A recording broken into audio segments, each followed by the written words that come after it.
بسم اللہ الرحمن الرحیم۔ ایک آدمی کا عجیب صدقہ۔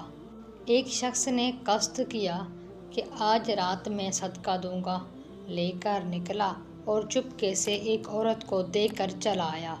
صبح لوگوں میں یہ بات ہونے لگی کہ آج رات کو کوئی شخص ایک بدکار کو کوئی خیرات دے گیا۔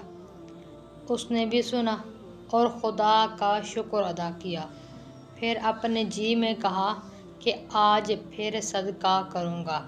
لے کر چلا گیا اور ایک شخص کی مٹھی میں رکھ کر چلا آیا۔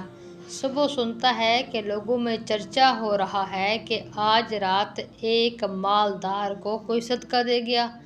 پھر اس نے خدا کی حمد کی اور ارادہ کیا کہ آج رات کو تیسرا صدقہ دوں گا، اور دے آیا۔ دن کو معلوم ہوا کہ وہ چور تھا، تو کہنے لگا، خدایا تیری تعریف ہے، زانیہ کو دیے جانے پر بھی، مالدار شخص کو دیے جانے پر بھی، اور چور کو دیے جانے پر بھی۔ خواب میں دیکھتا ہے کہ ایک فرشتہ آیا اور کہہ رہا ہے کہ تیرے تینوں صدقے قبول ہو گئے۔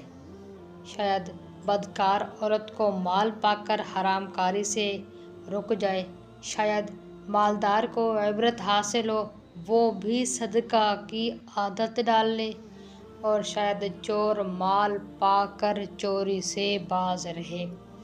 اگر آپ اپنا صدقہ کسی ایسی جگہ پر دیتے ہیں کہ جہاں لوگ پہلے گناہ میں مبتلا تھے اور آپ سے مال پانے کے بعد وہ گناہ سے رک جاتے ہیں، تو یہ بہترین صدقہ ہے، اور کوشش کیجیے کہ اس طرح کے صدقے دیجیے۔ امید کرتی ہوں یہ اسلامی ویڈیوز آپ کو پسند آ رہی ہوں گی۔ ہمیں دعا میں یاد رکھیے گا۔